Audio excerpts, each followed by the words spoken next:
Pejabat Zionis, kami tidak aman dari roket Hizbullah.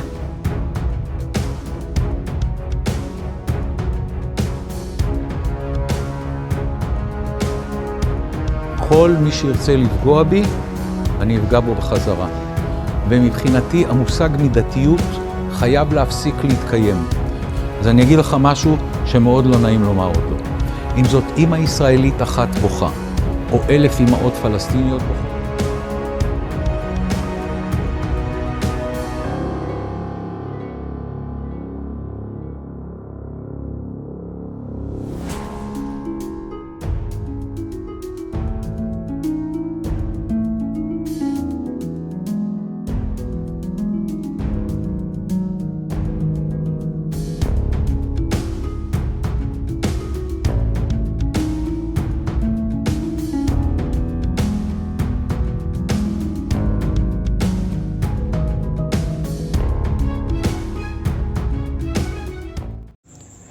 Hai para penonton Sentral News, sebelum lanjut jangan lupa subscribe dan lanjut tekan tombol Super Thanks. Tombol Super Thanks ada di atas tombol subscribe. Jika Anda ingin mensupport channel kami menyajikan berita yang paling Anda tunggu-tunggu. Terima kasih.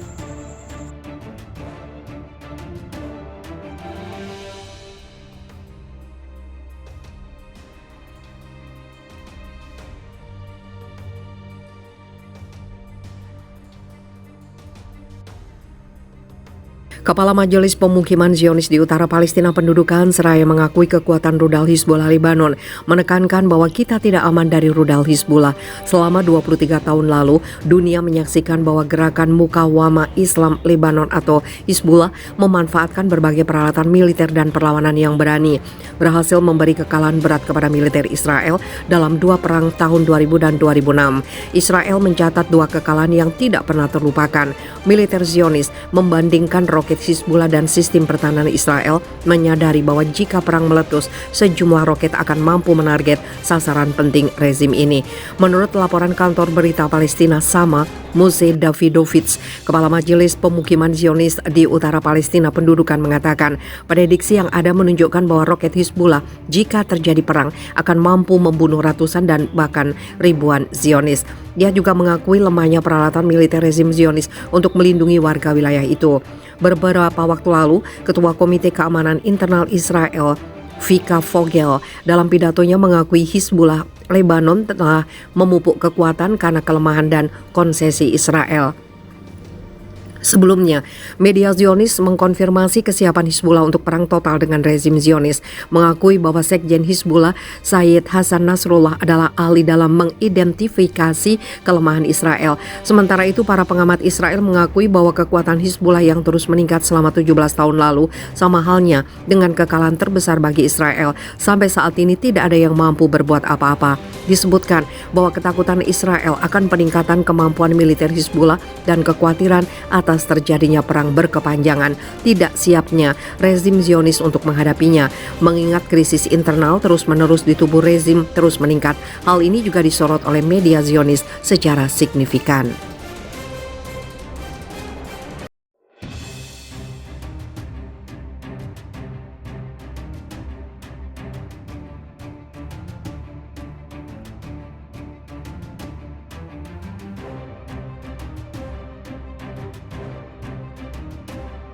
Israel sebut tidak akan lagi serang situs nuklir Iran. Kenapa?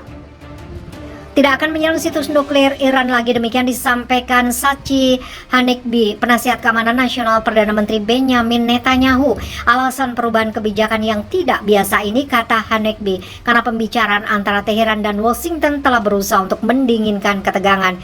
Hanegbi mengatakan masih belum jelas apa yang akan terjadi dari pembicaraan yang dilakukan sekutu utama Israel, Amerika Serikat, dengan Iran dalam beberapa pekan terakhir. Dalam upaya untuk menguraikan langkah yang dapat membatasi program nuklir Teheran, dan mengurangi ketegangan. Meskipun demikian, dia tidak kesepakatan yang akan mewajibkan Israel yang memandang Iran ingin memiliki senjata nuklir sebagai ancaman nyata. Ditanya apakah keputusan Israel tentang serangan pendahuluan terhadap Iran lebih dekat, Hanegbi mengatakan kami tidak semakin dekat karena Iran telah berhenti. Untuk sementara waktu sekarang mereka tidak memperkaya uranium ke tingkat yang menurut pandangan kami adalah garis merah. Tapi itu bisa terjadi. Jadi kami bersiap untuk saat ini jika itu datang, di mana kami harus membela rakyat Israel melawan rezim fanatik yang ingin memusnahkan kami dan dipersenjatai dengan senjata pemusnah massal. Lanjut Hanegbi kepada channel 13 yang dilansir Reuters. Netanyahu telah menetapkan garis merah pada pengayaan uranium Iran pada kemurnian fosil 90% level bom. Iran telah meningkatkan pengayaan hingga kemurnian 60% dalam beberapa tahun terakhir. Setelah gagal menghidupkan kembali kesepakatan nuklir 2015 yang telah membatasi pengayaan Teheran sebesar 3,67%, pejabat Iran dan Barat telah bertemu membuat sketsa langkah yang dapat mengekang kerja program nuklirnya yang berkembang pesat. Perjanjian tahun 2015 membatasi pengayaan uranium Iran untuk mempersulit Teheran dalam mengembangkan sarana untuk memproduksi senjata nuklir. Iran selama ini menyangkal memiliki ambisi seperti itu. Lalu Amerika Serikat di bawah Presiden Donald Trump membatalkan fakta tersebut pada tahun 2018, menerapkan kembali sanksi yang telah melumpuhkan ekonomi Iran. Teheran menanggapi dengan secara bertahap bergerak melampaui pembatasan pengayaan kesepakatan.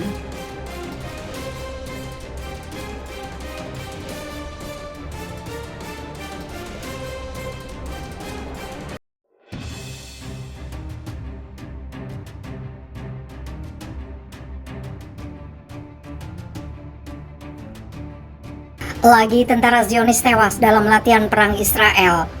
Seorang tentara rezim Zionis tewas dalam latihan perang terbaru yang digelar militer Israel. Kantor berita Al Jazeera melaporkan salah satu prajurit Israel tewas dalam kegiatan penembakan saat latihan malam. Selama beberapa pekan terakhir, militer rezim Zionis menghadapi peningkatan aksi perlawanan dan pertempuran sengit menghadapi para pejuang Palestina di berbagai wilayah tepi barat termasuk Jenin.